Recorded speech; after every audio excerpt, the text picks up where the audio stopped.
and our co-host feels like it sometimes. Our friend of the pod, alum of the pod, Silly Centilly, Sillard Centillard, joining you and I in the booth. Camp counselor. He'll be doing some Matthew commentary Silly with us. Centilly.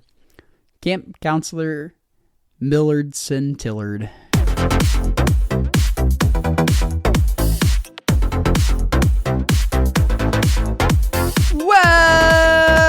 Welcome back to another episode for my Pauper. I am your co-host Cameron Schindler. 128 episodes. We're here. We did it. Wow. Look at us. Joined as always by Thomas, Born to be Wild Gun. Born to be wild.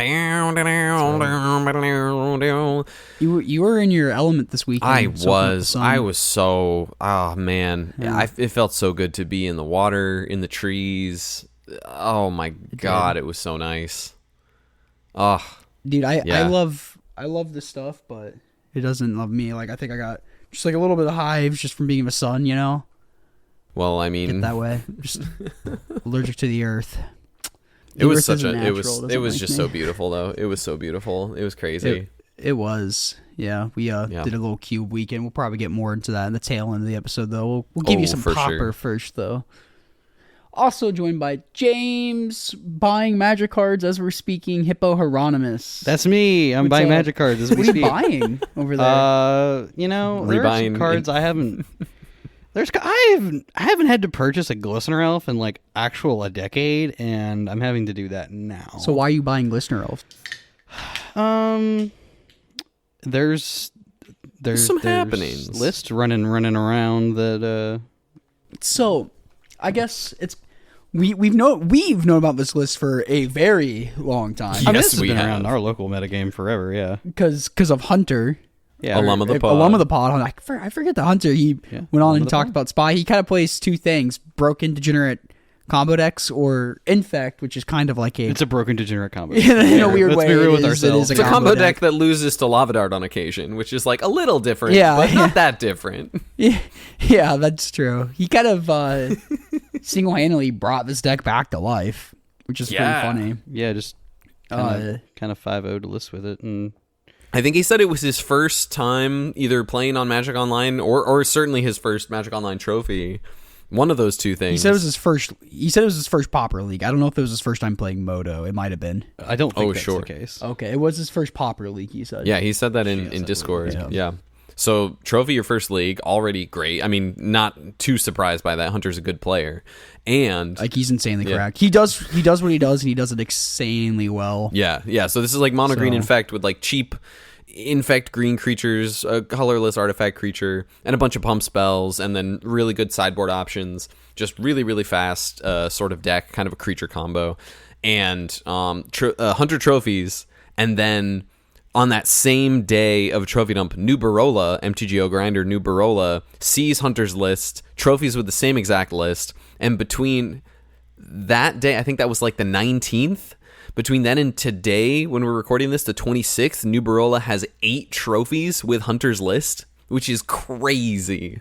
That's crazy. That is a lot of trophies. I mean, that deck lives. It's kind of like the whole mono red thing, where people can grind leagues fast with that. That deck can fly through some games because you're either winning by turn 4 or the game's pretty over. Very seldomly, or 2 or 3 some of the time against like unchecked decks. I think that this is one of those moments. I was thinking about this, like having shower thoughts about this, like yesterday or this morning or whatever, and I was like, it's another feature, I think, of the churn of the Pauper format as things like move in cycles. Like mono red madness has kind of been ticking down as these gates decks with all this life gain and Guardian of the Guild Pact and stuff have like taken over the greater share. Gardens decks, like these big control decks that just have all these weather the storms and validate your stuff. As that comes around and mono red madness kind of ticks down, these sorts of creature combo decks can kind of bubble back up to the surface and kind of like have an opportunity to take advantage of the people that aren't ready with something like Lava Dart super early for your like turn 1 Glistener Elf. If Snuff Out stonks are low and Lava Dart stocks are low, this is not a bad thing to be doing in the meta for sure. you're definitely doing that thing where you're taking advantage of people playing tap lands. I know That's the whole goal of this. Yeah, that's a huge part of it. somebody else in our league was playing this deck, and Devin played against them. He was on the draw. His opponent went turn 1 Glistener Elf, pass. Devin plays turn 1 tap land. On Jund Wildfires. Oh, no, he's playing Esper. Oh, okay. Yeah, he's playing Esper, like Relic or whatever, and untaps, and his opponent just kills him. Yeah, just had it all. Yeah, Yeah, he was like, oh, just turn 2, you die. yeah. It can do that, that's for sure. So Yeah, this is definitely kind of a deck that attacks lots of like gates and lots of tap land metas. also can do the Boggles thing where it's just you mulligan the 4 because you couldn't find a creature. Yeah, Oh, yeah. That's also one- a possibility. This one's also a little bit better. Yeah, not really. I lied. This is like still only got 3 infectors in it. What's the? Oh, okay. He's still playing yeah, Llanowar the- Augur as like a pump spell. Yeah, say the 4th creature is just like a pump spell more than Which an actual honestly, I'm creature. sure there are games that come up where you just like probably kill with that.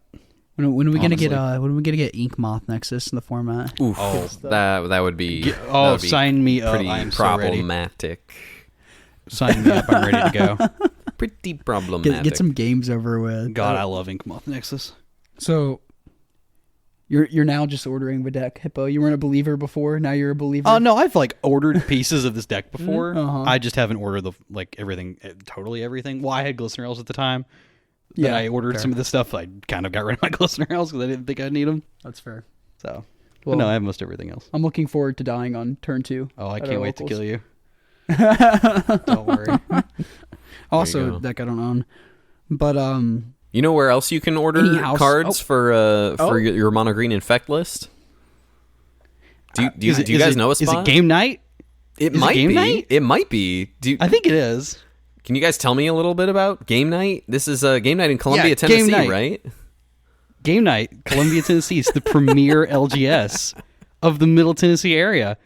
You can go online to GameNightTN.com, go put in an order of all these cards that you want, and they will happily email you back saying what they do and don't have. And you can likely pick them up usually same day on it most of the time. yeah, It feels like. email back the same day. Understandably, get busy sometimes, but yeah. most of the time, a lot of times, same day. They also do. They are hosts of our Common Ground tournament. They also do every other sort of card game you can, game, board game you can, tabletop game you can think of. Pauper on Tuesday nights there. They just had a MH3 win a box. Yeah. Pretty recently. Yeah. So lots of cool stuff going on, especially like you mentioned the Common Ground Cup. Every single one's been there. So look forward to Common Ground Cup the 4th. Summer Boogaloo. Sun's out, gun is out. That's right. I think it's on. It's not that I think it's on. I know it's on July. it's on. I think it's on. No, I know it's on July 25th. I keep yeah, saying it's 24th, on July 25th. But tickets are up right now. Those are in the description below. There, I think 25% of tickets are gone. So go sign up right There you now. go. Yeah. Don't wait. We had to turn away people at the door last time. Did we? I don't know. We sold out. So I hope we so. know we sold it I out hope so. exactly. Okay. I want someone to get punished. I said this already. You did say you said that last time. You were like you. No, won. I said that last time actually. Oh. Cameron's like, no. Everybody needs to get in. I'm like, no, I'll punish them for not signing Oh up. God, am I the only stalwart left? Ugh. Yeah, I guess. No, they need to be punished.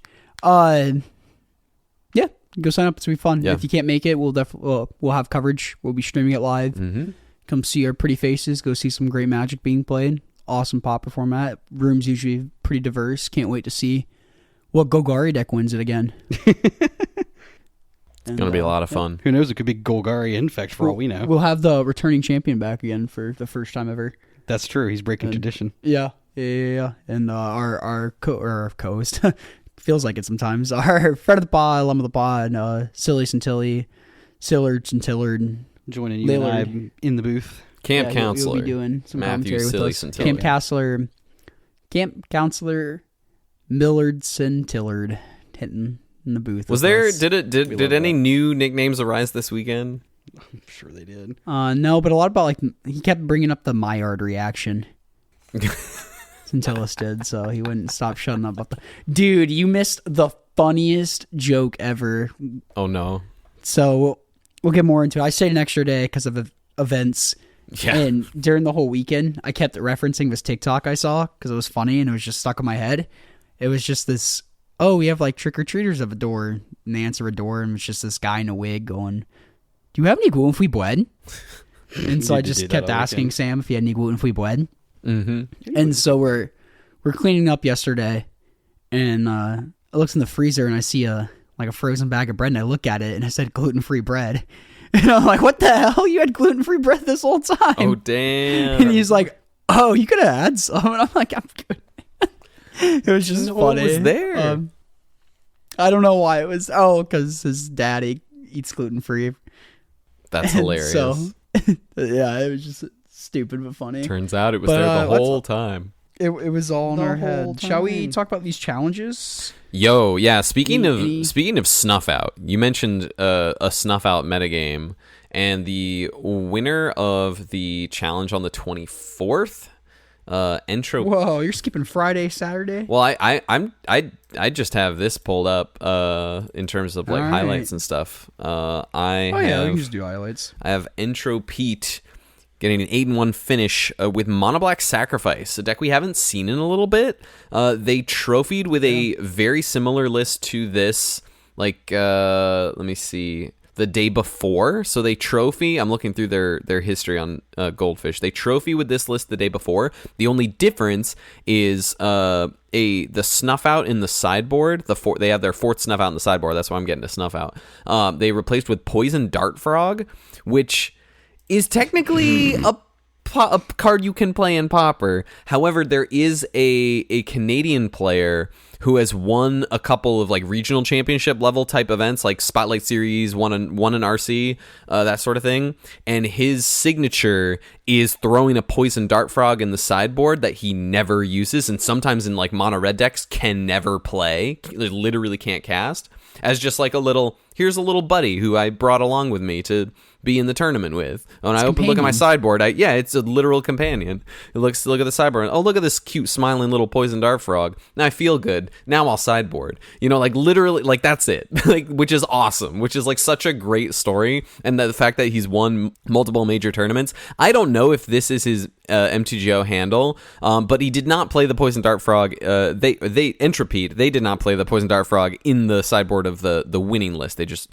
threw in the 4th snuff out. So maybe a little cheeky little signature there, perhaps, but who knows? It could have been, you could start a trend. But yeah, 3 snuff outs in this list, which alongside the 2 sadistic glees indicates that like this deck still can have the super broken busted aggro starts, but it's also going to be invested in grinding a little bit more and being able to answer specific like creature combo type threats with the snuff outs. I think is really important for this deck. That makes sense. Get that Overgrowth Battlement out of the way, clear the way for their stuff like that. That makes perfect sense. They try to, you can kill their first couple things. They try to Basilisk Gate up and kill them before they can get a good connecting swing. Actually, that doesn't really matter that much because you can always just block the Sacred Cat or whatever and sack it. That's pretty messed up against. Well, they also just have like triple right of consumption in their list, which is just like, oh, I don't need to actually attack you to kill you. Well, I'm saying it's hard for the lifelink deck to get out of hand versus them, the whole Celestia Gates. Oh, yeah. Block and sack. They need to exactly have Armadillo Cloak. So exactly. That's pretty. And they're also just like way faster. Like they're so fast. They have like a turn 3 kill. Yeah. So this is Gates having time to dirtily set up is not the another deck that doesn't give you a whole lot of time to get set up, like you said. They're kind of starting to do. But I have seen this deck just get picked apart before. Yeah, it can be rough. If the right pieces don't line up, it is tough to get something going. This list is also playing 3 mutagenic growths in the sideboard, which I don't know if I've seen anywhere else, which I think is pretty interesting. But I'm trying to think of the red decks, like maybe against darts and bolts. It could be, because then you're not sacrificing like your rectangles to like counter their spells, which are like really important so you can like win on later turns to like save all your sacrifice stuff for as long as possible sometimes with Rite of Consumption. So like maybe that is a thought I had. I don't know, maybe let multiple things survive a breath weapon, maybe Kruk Clan Shaman without toxin analysis. Like there's some applications. But it's interesting in a deck that's already like sacrificing creatures to pump up toughness and power. But I'm thinking in terms of like anti-removal, or maybe you just like you get just a little bit closer to comboing them out. Sometimes you just like pump double mutagenic growth. They've been sitting in your hand. You build a giant combo Bloodthrone Vampire and you double mutagenic growth and Rite of Consumption for lethal. Like I don't think that's gonna happen a ton, but I don't know. And this deck's been off the EOE combo card for a minute. Like, it doesn't have that loop anymore. I think this deck's been off that. It's just That's a good clunky. point. Just Strata Games has kind of been like the stalwart of this deck, and it's just like very off of that particular aspect of the game plan. Makes sense. It's pretty clunky in there. Yeah, it beat Celestia Gates in the finals too, because we kind of talked about getting just faster than them, and then even if they can try to catch up with like Basilisk gating a cat, it's really hard to actually get that lifelink damage through. This deck seems like it's been here to stay. We talked about all these Naya Gates decks popping up, and it seems like the Celestia deck is the one with the most legs. Yeah, it's not trying to dip into other colors. It's just keeping its mana clean. It's just keeping a very linear game plan. No, agreed. Play mill cards, dig for your pieces that you need, win the game. I played it last Thursday. It felt pretty good. Some of the mulligans were terrible. Having 6 colorless lands in your deck can be pretty tough. Like the 2 Heap Gate before Basilisk Gate, I might cut a Heap Gate. I could not imagine playing a Boreal Grazer in this deck. That seems actually terrible in a deck that plays 21 lands. That is not good enough. I would agree. Like, unless you're playing bounce lands, I don't think this is very good. No, or that card's very like good. That's a card you can play in. Like Amulet Titan used to play it because you played still does 30 lands. Oh yeah, it plays 30 lands, so it's like okay, you can get away with that, but yeah. No, I think if you play bounce lands, it's kind of your reason to get away with it. It's kind of the same thing like playing Growth Spiral, sort of, kind of the same guild of thing. No, the deck was pretty solid. Like it definitely just beat Cog Gates with it barely, and I had like really really close games. She kind of just drew air, and I like resolved a Guardian McGill pack, and then I play against Monstertron, and I just gained more life than they could deal. I just had a cat with a double, or an outlaw medic with like double armadillo cloak on it, and it was just gaining triple life gain when you popped it, because armadillo cloak has the old wording on it. Yep. So that was extremely good. I was like attacking and gaining 30 like per attack, so I just went taller than they could. Yeah. Trying to remember what I lost to. Oh, Devin playing Blue Black Fae, or as he liked to call it that night, Blue Black Monstertron. He did. Yep. And then I just had no functional hands, those ones, and just got ran over. You can't stumble against the Blue Black decks. They'll murder you. They'll get ahead and they'll hold up a counterspells forever until you die. Don't die. Yeah. So deck felt good. If anything, it felt a little heavy on these draw fours. Like I've seen some lists cut like this second place list cut. It's not playing 4 cat or it's playing the 8. I've seen some lists cut one of the cash grabs for like another piece of interaction. Sure. Yeah, I could see that. So that's interesting. Yeah. So I don't know. It's probably something I'll tinker with, continue, because it was fun to play. No, like Basilisk Gate. So it was a Keel deck. Something I'll have to continue to tinker with. Anything else in this Sunday challenge as we're here? In the Sunday challenge? I don't think so. Actually, I lied. There is one thing. Can't believe you've done this. Yeah. So in the actually, I want to go to the 9th place, or in top 16. Okay. There's this version of White Weenie that's been running around. Oh, it's not been super popular, but it has picked up a little bit, and this particular version actually has picked up a whole new card that it's playing that I actually am interested in, and I didn't notice this list before, but it got sent to me again this morning. Yep. By one Same. Derek Smith. Same. That tracks. Cool, Derek. I didn't get it. Thanks, dude. But it's playing like a Metalcraft theme. It's playing like Ardent Recruit, for those who don't know. It's like a single white for a 1/1. It has Metalcraft. You get +2/+2. Does that, plays like Ornithopters, Phyrexian Walkers, Springleaf Drums, kind of just trying to power out things like Salt Road Pack Beast, Search Party Captain, and things like that. And also, you're just a really good Leonardo deck, so you play the full flavor of Leonardos. This particular version, actually, I hadn't seen this previously, has kind of moved into playing Mardu Devotee, so that you can play cards like Foul Tongue Shriek, which, if anybody's ever read that card, it will kill your opponent in this deck. Single black instant. Target player loses 1 life for each attacking creature you control, and then you gain that much life. So if you just slam... The deck plays like 36 creatures, so it's pretty likely that you just turn all your idiots sideways and they die. And it's playing 14 white sources, too. So 14 lands, and it's 10 planes, 4 Ancient Dens.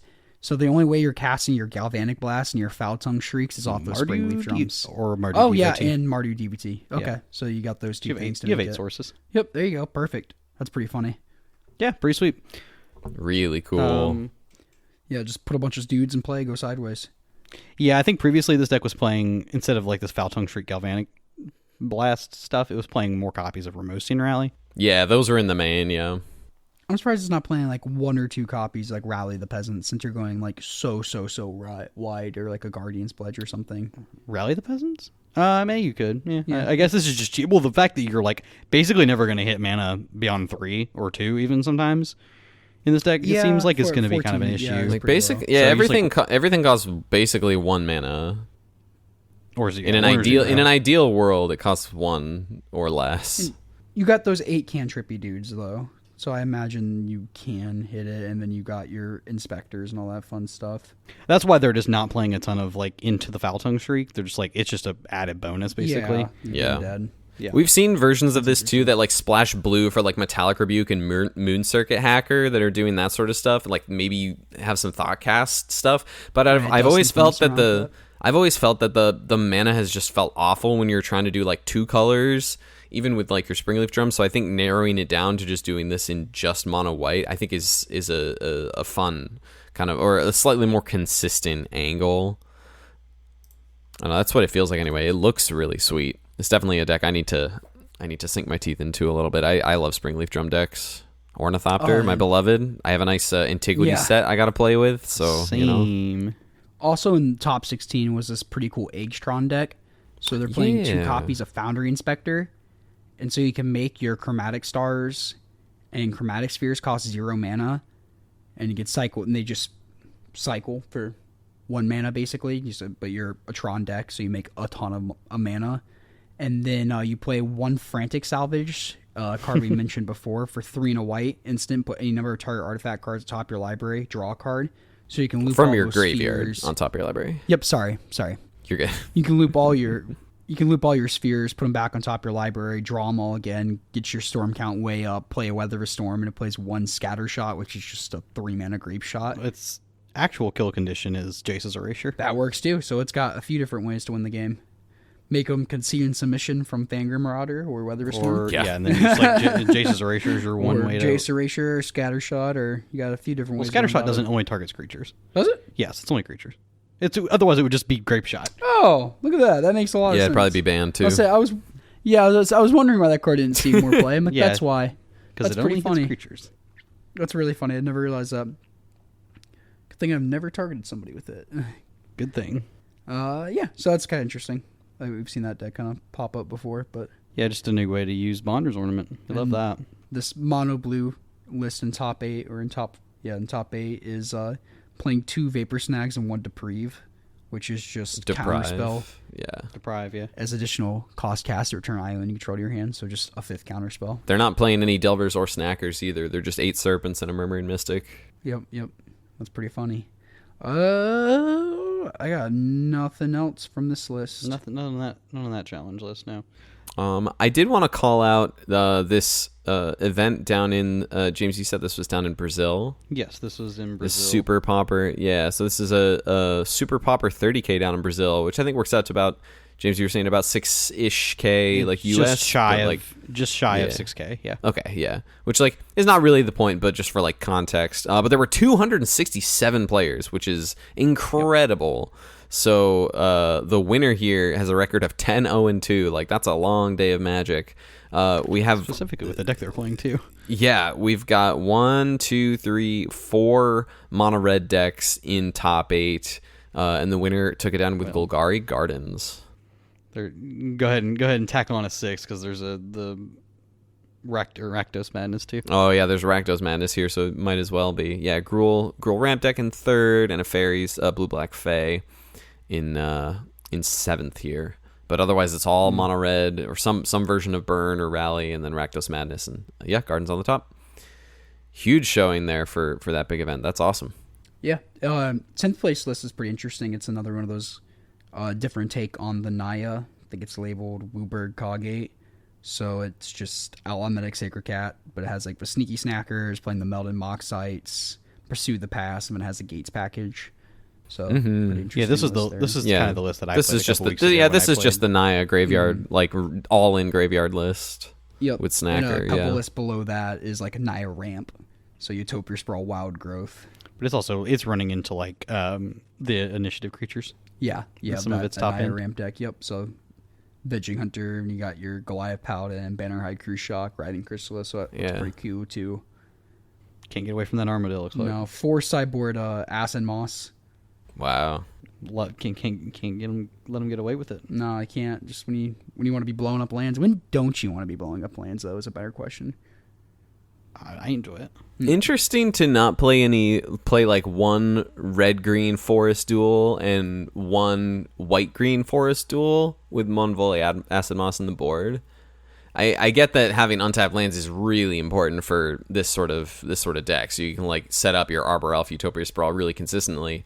But interesting that that's not there. Yeah, I get you. The challenge on the 23rd, the top 4 Jeskai Ephemerate deck was playing 1 Bonder's Ornament in addition to 3 Bender's Waterskins. So that's a lot of Manaliths to be playing in your deck. It is. That's a lot. But it worked out for them. They're also playing 1 Cryptic Recursion main deck just to get that life gate. That's kind of an interesting card there. I can dig that. But other than that, it looks pretty bog standard for these decks. You got your 4 Screds, your Counterspell interactions, your Ephemerates, all that fun stuff. Yeah, very, very cool. I'm still really enjoying this deck a lot. It's still very, very high on my list for top 8 this as well. Oh, sorry, what were you saying? Oh, I was just saying the deck is still the Jeskai Ephemerate deck is still very, very high on my list for Pauper Genesis.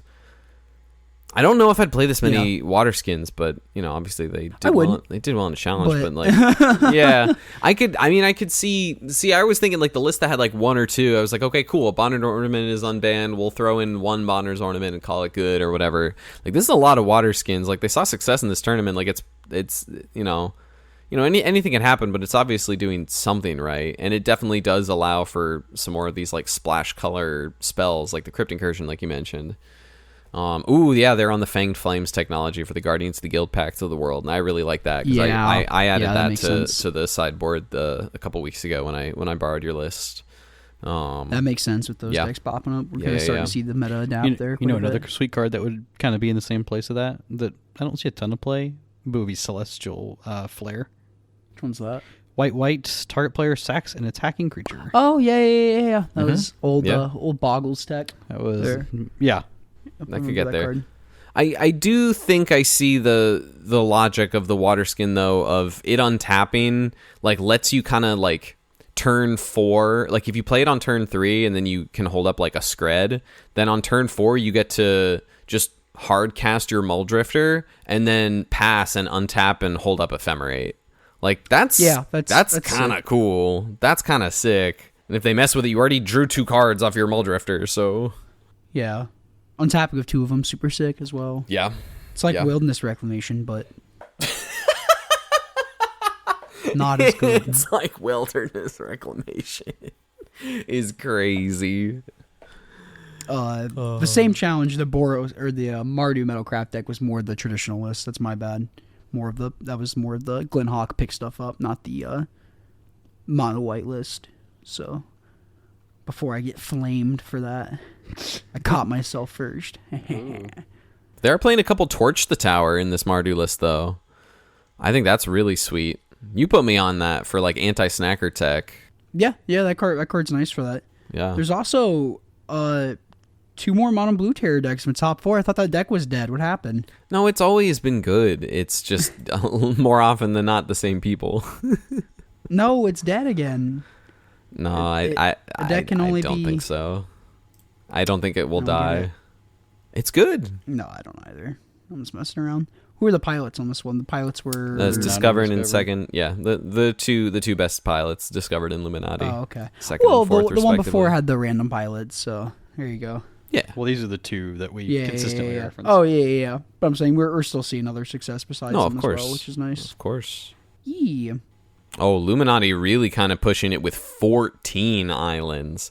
Full set of preordains, full set of ponders, the 4 Lorians, and also playing like the 2 Vapor Snag, 1 Deprive, no Delver, no Snacker, and no Murmuring Mystic either, because 14 islands.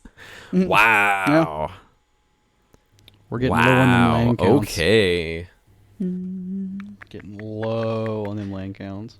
But they are playing exactly the same sideboard, which is pretty funny. Yeah, I mean, when the board is really good, this board, like whether you play 4th Gut Shot versus 8th Blue Blast, that's kind of like, pick your poison, but well, not pick your poison because that's a green card, but but just Didn't we even say just that card was going to be like the best card ever. Yeah, I thought, yeah. I still contend it's pretty good. A compilation of every card that we got wrong. That would be funny. That would be funny. But no, I think even just taking this, these takes, cutting the Delver Snackers, just playing terrors and throwing a couple extra interaction spells, cutting down on your lands and playing more cantrips. The innovations are still developing, to this day with this deck. That's so cool. So cool to me. Yeah. We saw Vapor Snacks on Sunday. We did. Yeah. So there was a challenge on the 22nd I want to talk about. Oh, hit it. Hit me. Okay, so the finals was Jund Wildfire against Gardens. Specifically, I wanted to touch on the Gardens list here. Playing a couple copies of Desert, which is kind of pretty good right now if anybody's clocking it. It's pretty powerful. Playing 2 copies of Fungal Infection, which is kind of an older card that doesn't see a ton of play anymore.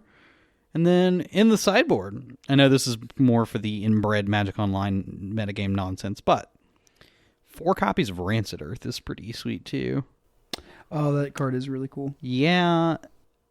I wonder how often the threshold part of that card comes up, and something tells me it's definitely not 0. Yeah, against a deck like Caw Gates, that would make sense. Or Yeah, especially Naya Gates, too. That deck's milling with Malevolent Umbral Cash Grab. Mm-hmm. So you could destroy a Basilisk Gate, maybe pick off a Sacred Cat or 2. Yeah, which is probably pretty good. Pick off a nice 2-for-1. Yeah, picks off all the bird tokens or Squadron Hawks, or it picks off it takes out some elves again if you want to get back at the Ponza game, the Ponza gamers. And take out their Utopia Sprawl land. Also take out their elf. That's not terrible. Oh, yeah. That's good against the red-green decks, too. Yeah. Oh, yeah. Also good against, obviously, Monstertron, so that wouldn't be a bad call in our local scene. Sure. Seems like that's there quite often. Oh, Monstertron? Yeah. It's there every week, right? Yeah, basically. It's the best deck of the format. Also, 2 copies of Fungal Infection. That card's always fun. Yeah, that's what I was saying. Yeah, also I mentioned it. Love seeing that card. That card's dope. That was kind of one of the cards that put me onto the original list that kind of you and I played or whatever. Yeah, the old Spinning Darkness. Well, Spinning Darkness, Snuff Outs, Defile. Yeah, all that was just super sick. Yeah, no Spinning Darkness. Maybe that will make a comeback one day. God, I love Spinning Darkness. I'm surprised it hasn't. I'm surprised we don't see. You can just play it. The list that played. The list that played in that Brazil event was playing 1 in the main deck. Okay, so it's not gone. Okay. Just kind of a discretionary call on whether you want to play. I would definitely play it if I played this deck. So I agree. card. I also would. I'm just a fan of that card. Yeah. Mm-hmm. Card Seek. Yeah, 3 black cards in your yard is a cost. It is. Yeah, you just do have to balance that. I feel it's it's pretty negligible. It's pretty real. Yeah, it's you have to manage it sometimes, and there will be those games where you're like, oh no, I didn't have my. Well, there's the games where you only had 2 black cards. Don't want to. Well, there's also the games where you the third card is a Troll of Khazad-dûm that you kind of want to Witch's Cottage or whatever. Sure, yeah. And that's kind of awkward, but that's basically the only thing I think that really matters there. Yeah. Maybe you don't want to mill a copy, or you don't want to bin a copy of Eviscerator's Insight. Mm-hmm. Jund deck looks like Jund. Yeah, Jund. Like Jund. Not a lot to say there. Nothing crazy here. No, the Spy deck in top 8 was playing Lightning Axe, which is kind of interesting there. It seems pretty free with your Eidolons. Be able to pitch those and get them back so easily. Yep. So that's kind of a cool thing. Kill a Writhing Chrysalis. But no other spawns have entered besides the one it's made. So that's something. Still see this spy deck in top 8 just has a copy of Axebane Guardian. The main deck. I've been thinking about that too. Just kind of interesting. Just one more Overgrowth Battlement. Because that's the best card in your deck. So just having a 5th copy, even if it costs one more mana, is okay. Sometimes actually the fact that it can tap for black is pretty big too. Yeah, no, that's definitely relevant. Tap for black on its own. Help you cast your Dread Returns easier. So that's something that's pretty important because sometimes you can just turn into a little weird Reanimator deck. There's some cool stuff happening. Definitely.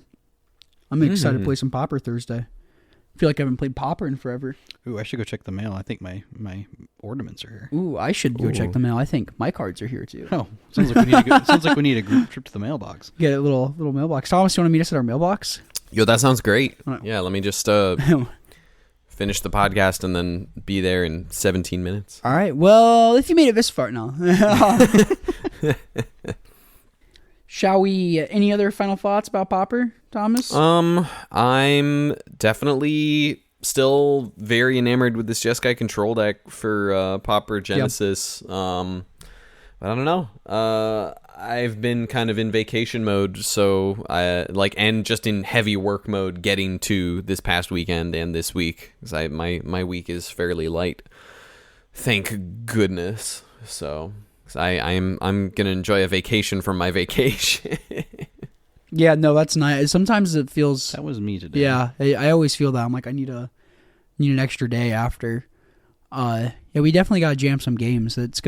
Baltimore's gonna come up faster than we can prepare for it. You know, because I'm still on the fence about what I want to be doing. Gotta go win nationals. Yeah, I know. I have to send. Wait, no, it's not. Quote. Can't call it that. Oh, sorry. Yeah. Sued. They can sue me. I don't really care. I really don't care. Come at us, Sorry, wizards. go win Pauper Genesis, and you can be the best Pauper player in the nation. Is that better? There you go. And then you can do one better than that and win the Common Ground Cup 4 2 weeks later. Boom. Yeah, man, do both. Boom. Yeah, or do both. Oh, God. Both. What if the same person won both? That would be crazy. Actually, that's impossible because one of us is going to win. Cameron Pauper can't play in Genesis. both events. Yeah, that's so it's what I'm actually saying. impossible. No, it's literally impossible. You win both. Oh, because one of us is going to win. So and we're on production. Oh yeah, I was gonna say if you win both, we'll for sure guarantee you an episode on the pod. Yeah. And I was gonna say, well, I'm already on the pod. But I'm like, I cannot win the cup. It's pretty hard. Yeah, that would be pretty crazy. Be difficult, don't you think? Too many good players. Yeah, that's actually a big part of it. Yeah, a lot of good players at our weekend getaway too. We played a lot of Cube. We drafted a bunch. We did. Even got a little Neon Dynasty draft in. It was sick. We did. Well, y'all did. Yeah.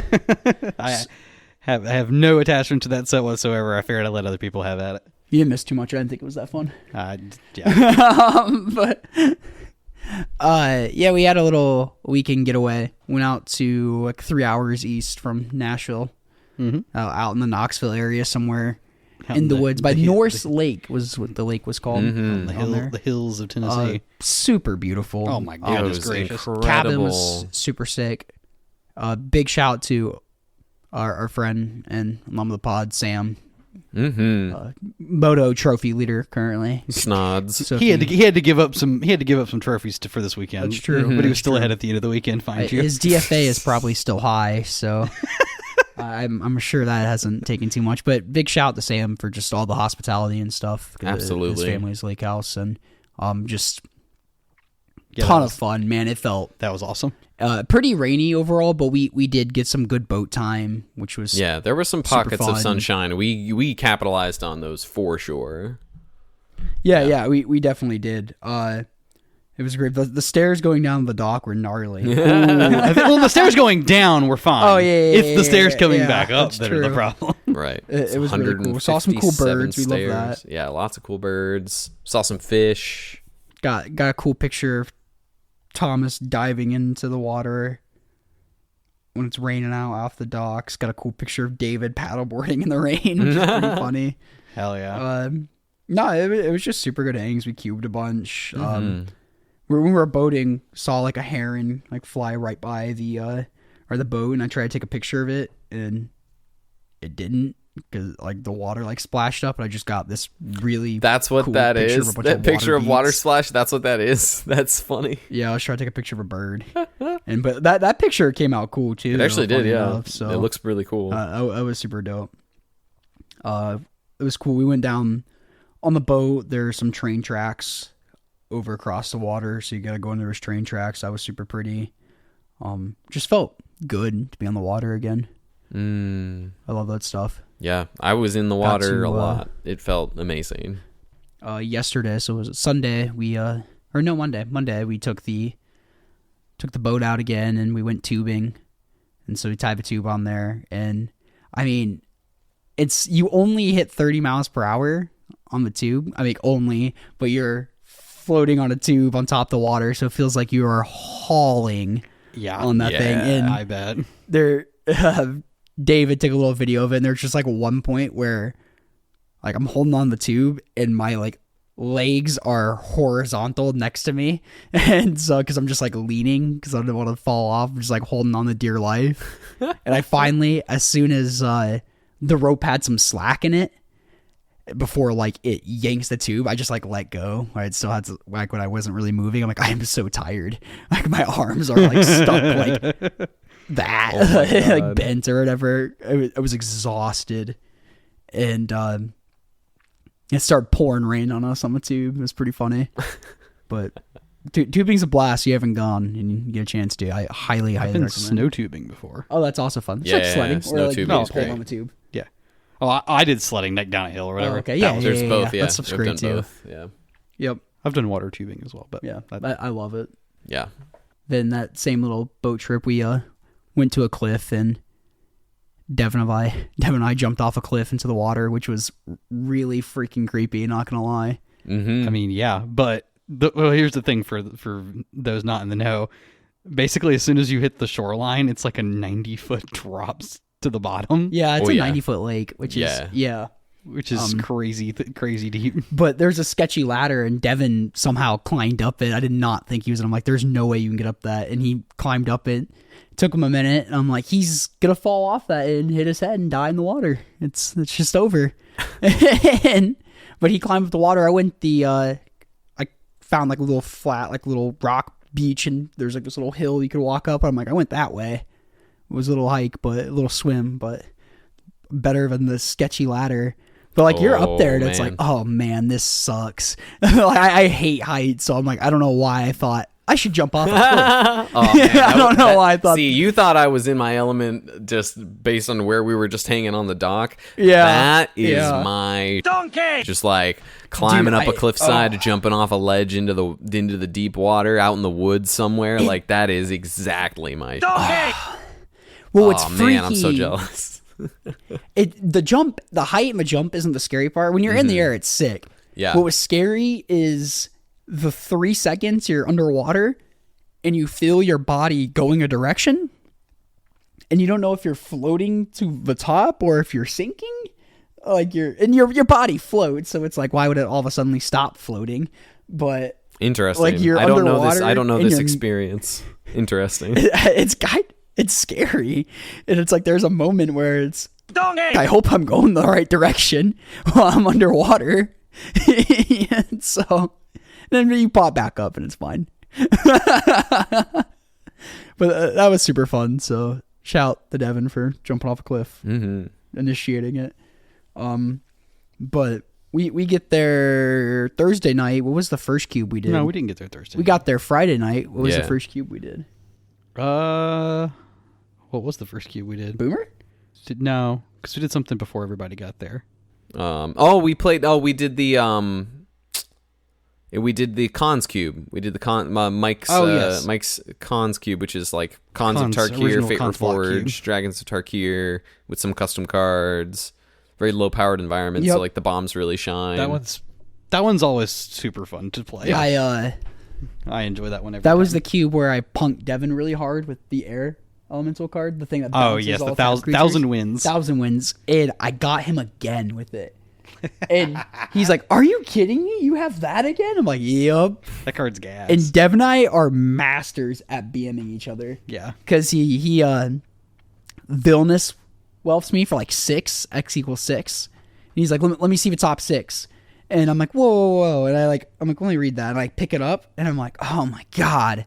And I put it back down with a negate on top of it. He knew exactly what you were doing. I was watching this whole thing. Actually, I was scoring this match with my guitar music. Actually. Yeah, you were. That was funny. Yeah. And I casted some bomb or whatever, and he picks up and reads it, and then he puts it back down with a removal spell. And I'm like, God damn it. And so he got me back with that. Yeah, then you say that. Then you guys drafted with Boomer Cube. Oh wait, one more story of the Devon match real quick.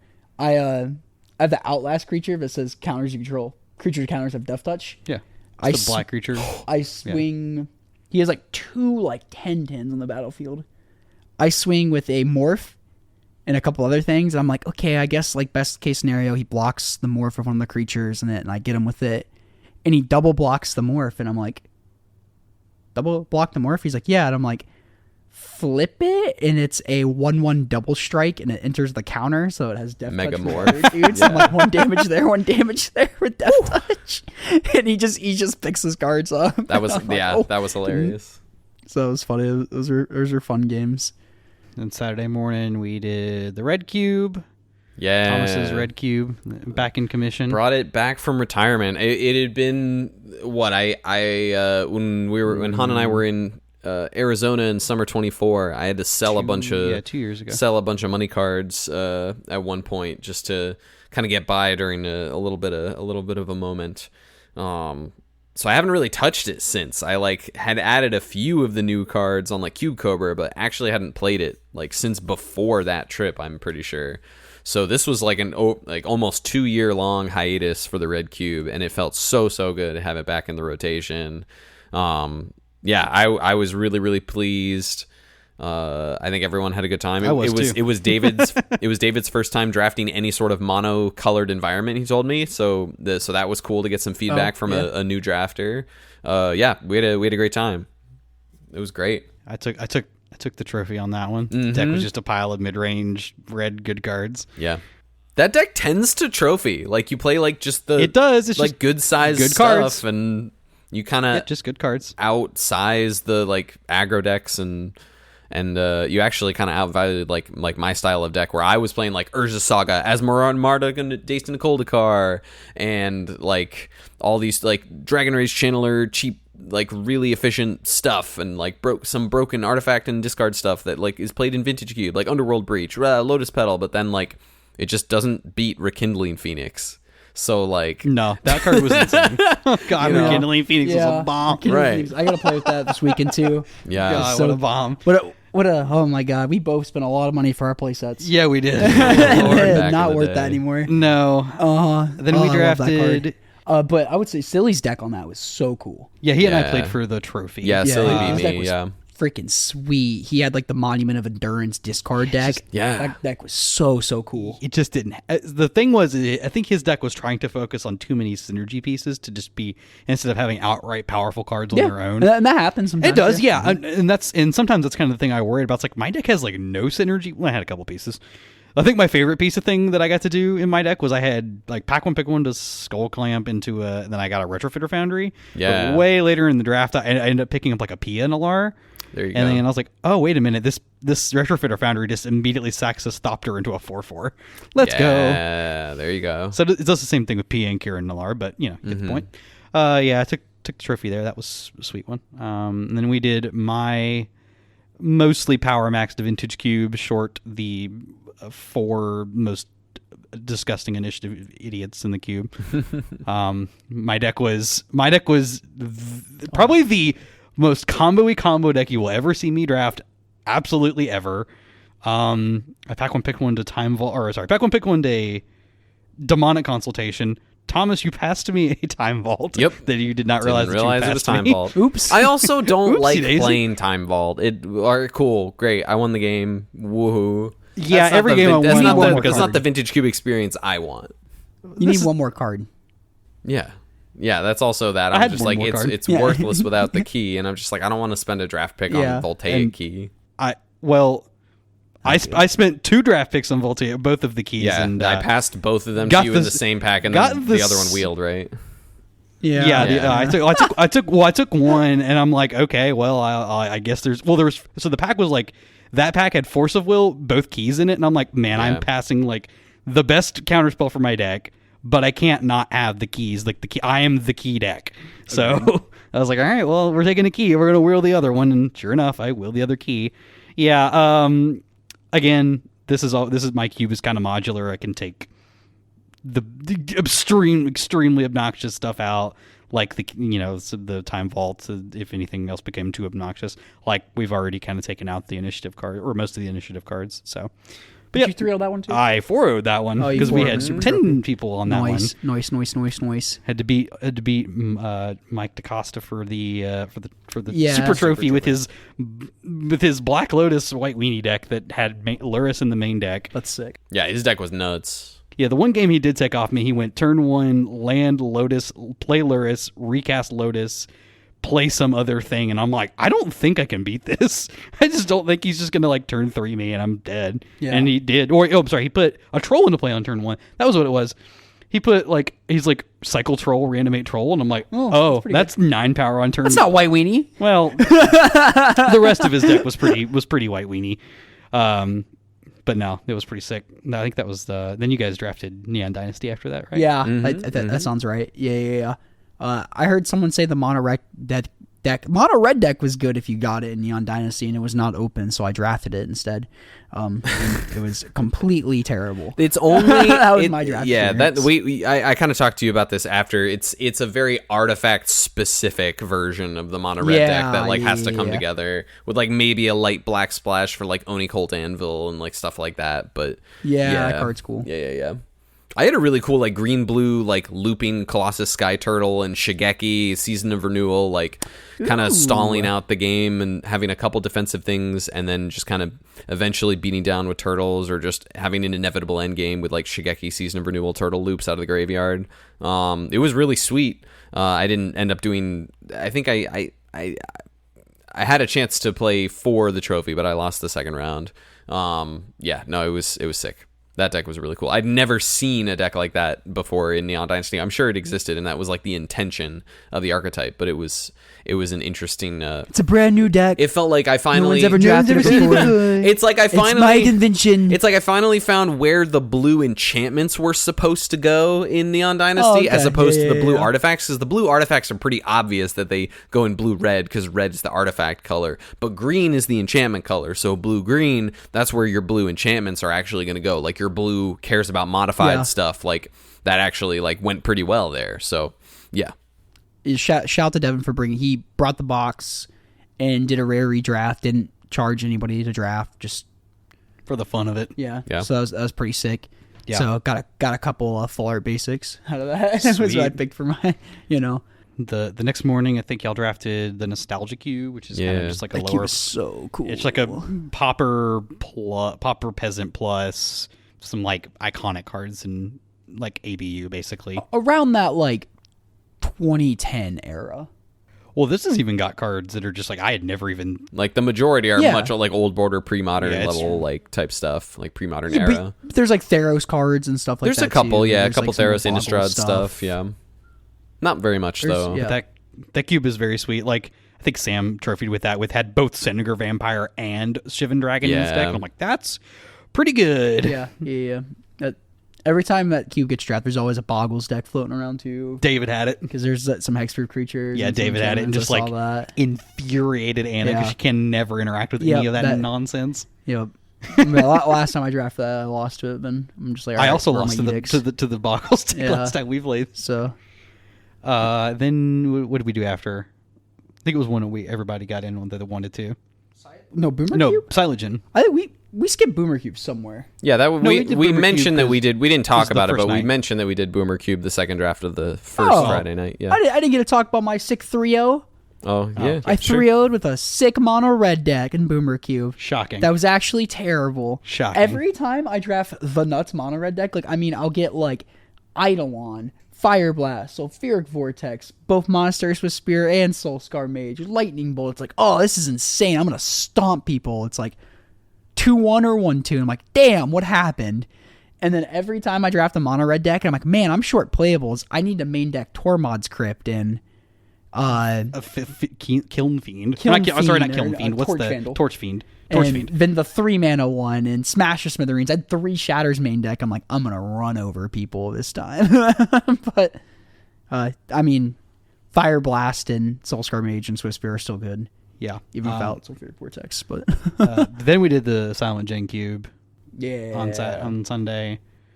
I got to draft a really cool Psychotog Madness deck. Yep. And that's my old pre-modern alpha basically. to pre-modern cube. Yeah.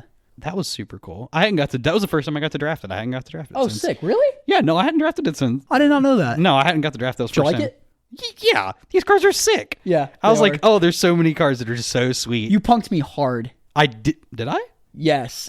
Everybody punked me hard. It felt like I played. Oh, I did. Yes, I forgot about this. I played this really Oh my weird God. 4-color Oath of Druid show and tell sneak attack deck. you It showed me actually, this. like, the deck looked really, really cool. It had some like interaction, like lightning bolts, incinerates, like stuff to pick off some early creatures if I need I to. forgot what it was I did. And I felt like it was cool. It felt like every game I played, Your stuff just lined up. So it lined up so poorly. Against Hippo, it's a fairies moat to like lock out creatures attacking. So it says choose a color. creatures of the color without flying, yeah. non-flying creatures of the color can't attack. I play that. Hippo's like cool. Onboard Wild Mongrel. We'll start there. Yeah. I'm just like, well, that card just eats that thing for breakfast. Which is fine. I'm like, I could take 2. And Yeah. I have a core haven now. I'm like, that's okay. Yeah, but then I just like immediately, like literally as he put that on the table, and I'm just looking at this wonder in my hand. I'm like, cool. Yeah. That happens. Gives all your creatures flying. Yeah, when you it's in the spent 4 graveyard. minutes to just look at a permanent. 5. 5 minutes to just look at a permanent. Against Mike, I hard casted a Chroma's Angel, like that big Angel of Vengeance. protection. It's black, red, first strike flying, Yeah. vigilance, haste. Yeah. This big beater, and I'm like, hard cast it, attack. And he's like, I think he like chump blocks and he untacks like Chainer's Edict. I'm like, damn it. And I think I cast another idiot, like Masticore, and I'm like, and I have like regeneration mana open. I'm like, yes. And I'm like, okay, kill this thing, attack with it, and it's the shards or whatever, sacrifice. Oh, wing shards? Wing shards, storm, sacrifice an attacking creature. I'm like, damn it. Love then whenever wing games I play shards. Oath of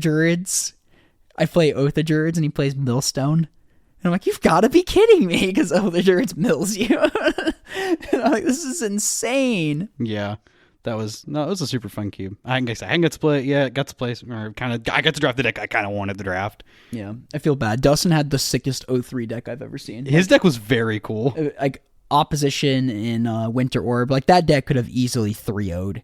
I feel I think like any of our decks could have. I think. yeah, like that, like opposition's such a powerful magic card. Holy But crap. the old Devin got the trophy. He packed one, pick one, a Gerard's Verdict. What a psychopath! I like that pick. That's some Devin shit. I like that For pick those a who don't lot. know, white black sorcery.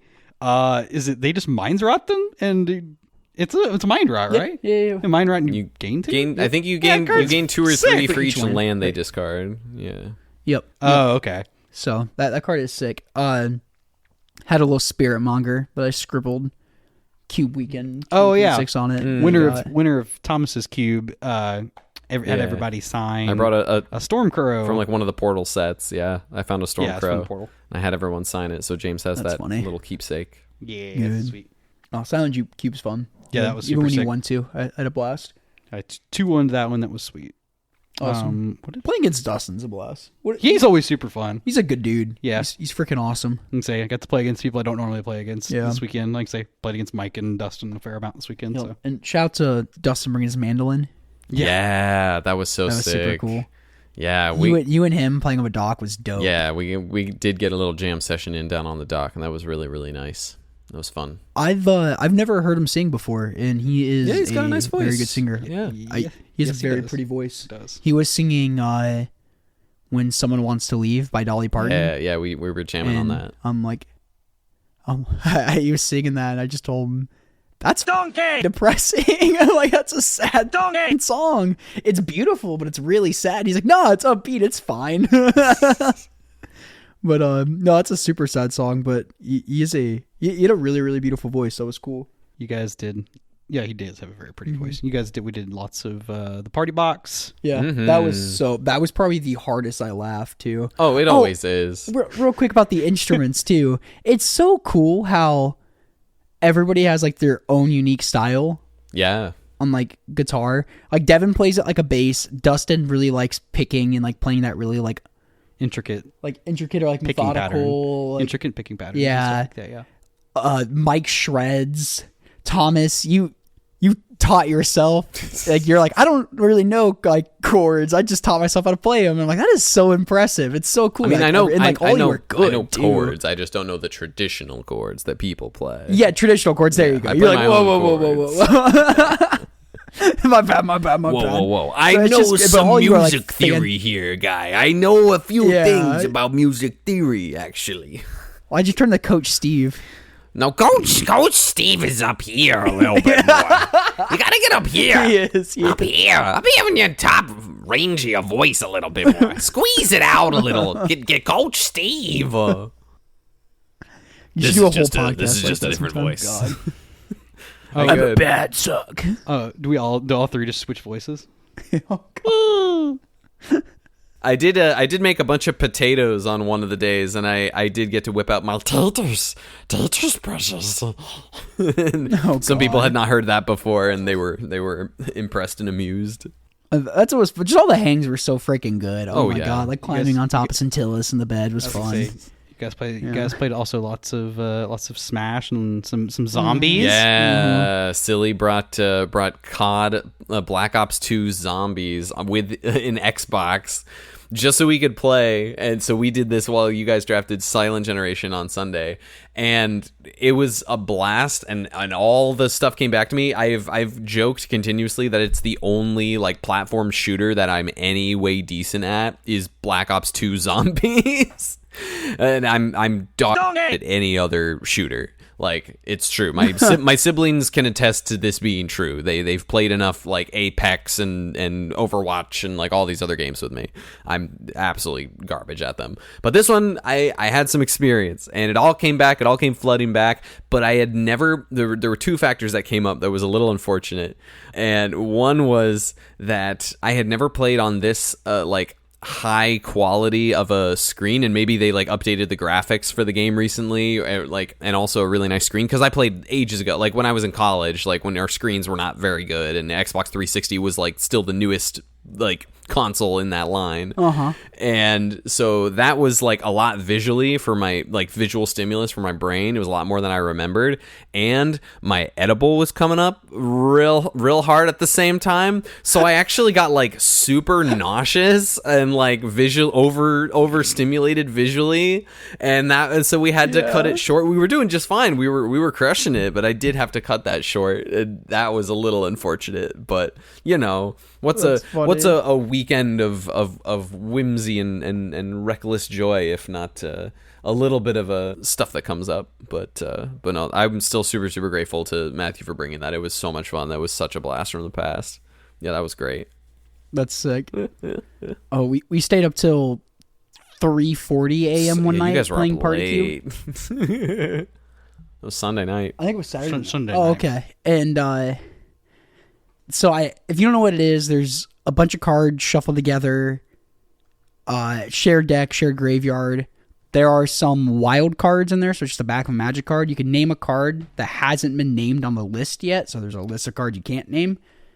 And then there are just some like Yu-Gi-Oh cards, Pokemon, and there's a card that lets cards. you some Pokemon cards, Force of Will. Yeah, Force of Will card game. Just random other card game cards, and like Cube Bits from CubeCon, a playmat voucher that lets you steal somebody's playmat. Stupid stuff like that. There's a card that lets you... So I kind of got the idea from the party box I saw on Card Market, where they had booster tutors, and you can open a booster tutor and put any card. And like that'd be way funnier if I just like made my own card that says Sharpie a card from bulk and put it in there. So I did that. So there's a bunch of these really stupid Sharpied cards in there. Mm-hmm. And one of them got made this weekend was Strangle. So Strangle deals 3 damage to any to target creature or player. At sorcery speed. At sorcery speed. So I put Strangle. I sharpened it out till it says Strangle target player. And with the flavor text, I scribbled it out to it says take it literally. So it's just the perfect card. Strangle target player, take it literally. So someone like read it and they're like, how does this work? I'm like, read the flavor text. And they just start cracking up. Oh my god. That was good. I cast it. It was pretty funny. It was. I made Boomed Traveler. I really needed Boomed I Traveler's really needed to busted. guarantee that I could make some creatures so I would have a creature in play to sacrifice to my summon skull on the following turn so I could deal 2,500 points of haste damage to someone. What a stupid so I sentence. Yeah. so I got to Sharpie a card. I'm like, surely there's something in here that makes tokens, and I found something that referenced a token, and I was like, all right, I'm gonna turn Doomed Traveler into Boomed Traveler. So it's now a single white mana for an 0/1 with indestructible, and it says 1 generic mana, create a 1/1 flying spirit. And it's actually totally Perfect. fine. Like, I saw it in multiple other games later on in the weekend, and it was totally fine. Yeah. Actually. Oh yeah. Devin played a wild card, and he said Black or Lotus, whatever the unhinged one Yeah. is, and he's like sack it for 4 mana, and I'm like, oh, there's a cost to that, Devin. And he takes the card out of his sleeve and tears it up in a bunch of pieces, and just puts it on my board, and they're like, there you go, that's fine.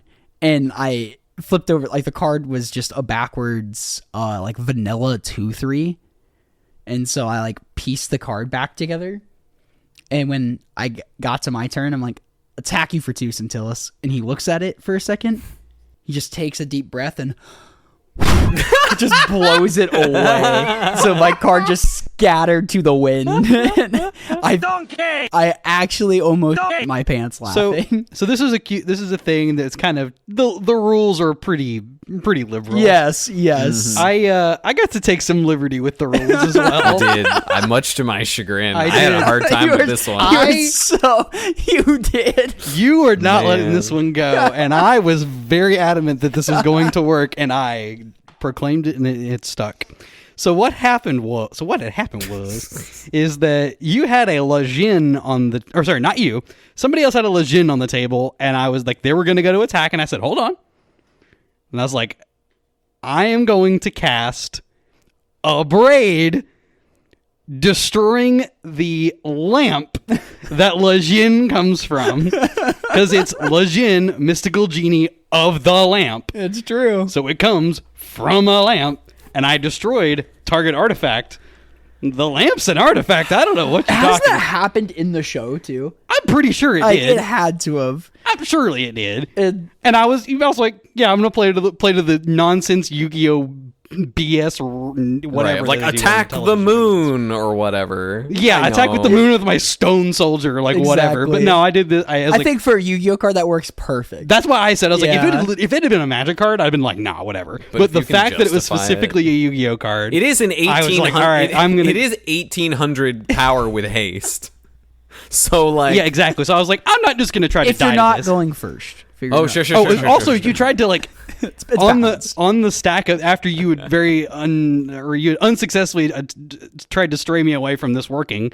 You're like, I'm just gonna take control of it, and I'm like, no, I don't think so. And you were like, I was like, I'm gonna dis. dispel No, you this dissed it. or dis, Counter yeah, target spell. specifically this. Dis. Is countered, and then I was like, it's not there because there's no lamp on the art, but like it's fine. But it comes from a This lamp. is clearly a monster. Yeah, it's not an artifact.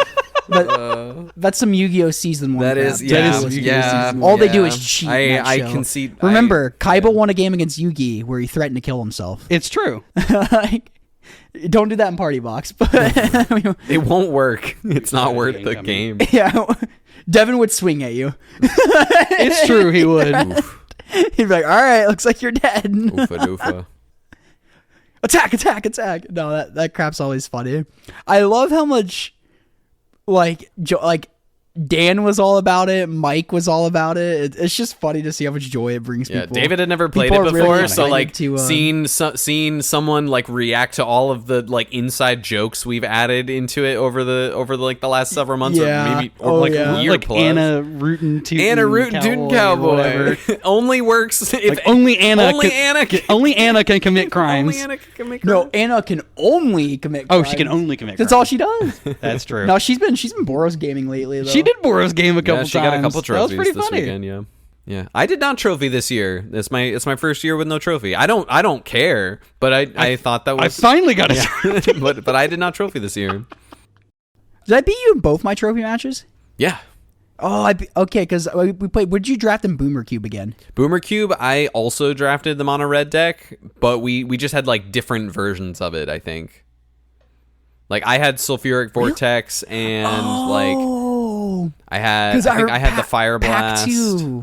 I had the Eidolon as well. So I had like some of the pieces, you had some of the pieces, and then yours just ended up lining up better. The Torch Fiend to like sacrifice and destroy an artifact ended up being super relevant against my deck in a couple of spots. So like you ended up having some better pieces that lined up well. So because Pack 2, you said, why am I drafting this deck downstream from Cameron Schindler? Yeah. Yep. That is what I said. Well, maybe without the but yeah. Oh, I added that for dramatic effect. Oh, and I then in Stone Soup, me, you, and Hippo all drafted mono red. And I was sitting next to you, and both of us had fully functional decks. You passed me a Hazoret. There were two Hazarets. I Rubble put Belt Maka over. I took Rubble Belt Maka over. Hell yeah. I knew what I was. Awesome. I knew what I was about. I knew what my deck was about. Because at some point, I looked over, Thomas, you had a Hazoret in the battlefield. I'm like, you have a Hazoret? And you're like, yeah. And I'm like, I have a Hazoret. You also had like Rekindling Phoenix, and like I had like Kari Zev and Seer Slicer Goblin, like which was good. I didn't bring the Seal Slicer Goblin, which is great because that is one of the proxies I needed to find I need to find an actual card for. That's sick. For that's Red so Cube sick. now that it's in the Red Cube. So that was cool. That's But really cool. I also like a bunch of us just ended up bringing a bunch of mono red cards for this Stone Soup to go, and I had like a bunch of red cards left over from like, I found that I still have foil copies of these, so I don't need these anymore for the Red Cube and stuff. So there was like an inordinate amount of red cards. Biggest punt of the whole draft is that no one drafted the Spirits deck that was brought. I also brought like Nobody drafted half of Blue-White Pioneer Spirits with like some multiples for people. Yeah, somebody could have had a busted deck with that. Yeah, just like multiple copies of like Lords and Spellquellers. It kind of insane. My deck had 2 Lava Axes, so 5 mana deal 5 to the face. And then I had a 5 mana deal 4 to the face, 1 to each creature they control. Oh, Chandra's like whatever. So just 14 points of burn right there. Yeah. Against Centillus, we didn't know Mike was recording this match, and just I'm gonna just mess around with Centillus. We're doing our certain person impression, and he would every time we played a card, I'm like, okay, yeah, cool, dude, whatever, yeah, sure, yeah, of course you had it, just like kind of just like joking around with him every time he played a card. I think I played my Hazoret, he stasis snared it. I like got attack with Hellrider. He kills my next turn, and he's taking his turn, and I'm just like giving him crap. I'm like, come on, dude, come on, you're taking way too long. Come on. I untap, and I'm just like, I just like put a Lava Axe on this battlefield, and he's at 4. I'm like, kill you. I'm just gonna kill you. So just stupid crap like that. It was funny. That was a great weekend. Oh, one thing I learned while we were there, it was sent to me, was that Dragon Shield came out with the hippo sleeves. Oh yeah, yeah. Oh yeah. I'll have to get some of those. Yeah. Those are, yeah. Both my trophies were mono red. One of my trophies was mono red. Yeah, mono red's really good. Then I for Silent Gen, that was when I was like, all right, I'm gonna draft the biggest pile of crap ever. It was in Like, fact that. It was sick. It was cool. Yeah, it was like cool. what your deck was doing was cool. It just didn't line like perfectly lined up really poorly against everything. It was awesome. Man, it was a very, very good weekend. It was a good mix of cube and outdoor activities. Yeah. Which I can't wait to do it again. Lots of grilling, s'moring. Yeah. Oh my God, so much meat. Oh Yeah. Lord, So much food. Yeah. It was great. Thomas made broccoli and it got eaten in like 10 seconds Yeah, it was because that was the gone. first green thing. Yeah. Yeah. It was like, holy something green. I've just been putting burgers, and I didn't bring any bread because I'm like, whatever, I don't care. Like, so like when stuff was on the grill, I was just eating brats and burgers with like no buns or anything because I didn't have any gluten-free bread. That burger spread Saturday night, I was particularly proud of that. That was great. Dan was grilling, and I set everything out on the picnic table. The weather was just clear enough. It was great. Yep. Oh, there we go. I got some greens on that. I did a little lettuce. Yeah, lettuce DNA bun brought some wrap thing for lettuce that. and onions, so I prepped a bunch of stuff to be ready for burgers, and there were pickles in the fridge, and yeah. It was a solid weekend. Super fun weekend. Can't wait to do it again. Yeah. And I just personally am so glad that I got some like nature refresh because I had been desperately needing so that. nice Oh my outside. goodness, just like You breathing wasn't some pouring? fresh even, clean even air. then, it's still nice outside. Yeah. Breathing some fresh clean air, being in the trees, being in the water. We definitely were like, if it tells to give you any idea of like how far like in nature we really are, like none of us had cell service. Yeah. Literally none of us had cell service. Well, we had Wi-Fi, but we couldn't. Well, Wi-Fi, but we had like I'm saying there was no cell service out there. Yeah. We were kind of out there, but it was nice. It's kind of really nice to be away from stuff. Wish it wouldn't have been so cloudy because you could. Sam and David were telling us you could like see the stars at night. Oh yeah, geez, yeah. Out that far, out would be really cool. I could see yeah. a bunch of that. It reminded me a lot of like home, like for like South Dakota, since we grew up right on the Missouri River. Like uncle owned the marina, so I grew up around boats and jet skis and like tubing and going to sandbars. Yeah. So it was very it was like that, but way prettier because the Smoky Mountains. Yeah. You know, and the water wasn't mud, so Correct. it was just so pretty. One of the days I took the paddleboard and like I saw like a beach, like it was something that resembled more because a lot of it was it's pretty rocky, like the shores or like just straight cliff. Right. So I found like some semblance of a beach, and I'm like I paddleboarded all the way over there, and that was kind of funny. Dustin rolled up to me on a jet ski, and I was just like hanging out on this like shore by myself. Yeah, he was like, "Hey, are you okay, buddy?" Yeah, he's like, "Dude, you just kept going." it was funny. I'm like, yeah. So that was pretty funny. That was a workout, man. Yeah. The paddleboard was. Yeah, any of that stuff is. All that stuff's cool. Stairs was a workout. Oh my Jesus! Yeah, the first time we went down and I came back up, I thought my legs were going to actually explode. Oof. I did some squats one morning, went up and down the stairs twice, sat for a bit, caught my breath, tried to do a couple more squats. I'm like, no, I'm done. Like your legs were just like, Yeah, I'm like, no, jelly. So that was cool. I don't know. I just can't stress enough how great that was again. Thanks to Sam. Thank you, Sam. Can't replace the cars, but we can replace the cars. We can't replace the people. Backwards. Yeah, there you go. We can't replace the people. That's funny. Yeah. It was amazing. Yeah. Cool. Any other things about the weekend? No, I'm about that. I'm exhausted. That's what. that's what Yeah, I from am this too. weekend. I'm so tired. Dude. Yeah. Great people. It was tremendous hangs. Yeah. Lots of laughs. We love that. Funny moments. Very So, grateful. Very, very, very grateful. And good thanks for the hospitality for Sam and his family. Yeah, no, that was Of huge. course, that was super super sick. Huge. If you made it this far, thank you so much for listening. If you got any comments, questions, concerns, you can send those over to commongroundmtgpod@gmail.com, or you can join our Discord. There's an email tab there. That's also super cool. Go send pictures of your pets, ask questions, talk about the metagame, tell us how wrong we are about stuff, and we'll tell you about how wrong you are about stuff right back. Well, You might do that, but I haven't done that. You can plug your events in there too. We have an Yes, events page in please. there, so there's Yeah. lots of stuff there. Please do that. It's great because then we get to see what's near us. People get to see what's around them, Yeah. and I think that's been pretty nice for that. There's quite a few people in there now. oh yeah, yeah. I don't know of a number, but getting close to 400, Really? if not having just surpassed it. I do want to give a quick shout out to Luke over at the Piedmont Pauper League over in Greensboro, North Carolina area. They have their final event coming up in June for their 6-month league, leading up to first place prize, getting to come play the 4th Common Ground Cup. So really huge to see their community starting to grow and send someone down to us pretty soon. If you're in the area, We're go doing play. that for our league too. So yeah, We are doing that for our for our Middle Tennessee league. So Hippo's buying Top Cut's entrance. Yeah. into the- basically, yeah. Well, you can't beat him, so yeah, I know I cannot. No, I beat it. The one time we played this season, I won, but I can't beat his record. That's for And sure. also the Court of Commons yearly, Sir Hempsalot in our Discord. Kyle's got a yearly level event up in Murray, Kentucky. Little also kind of close to our region. And first place from that This will weekend? also be winning free entry to the 4th Common Ground Cup. Damn. not Let's only go. will they be winning that, there's a beta bolt on the line. Yes, there is. That's freaking pretty sick. That's Is that pretty this weekend?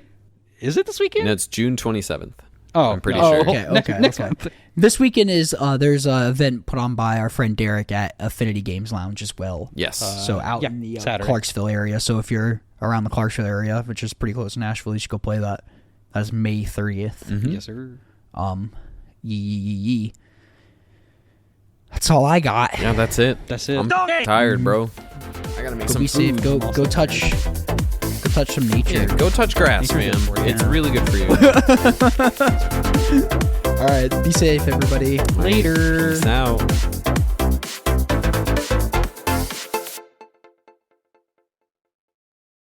I hope you got to work okay, or back home from work okay, or the at work, grocery okay? store is okay.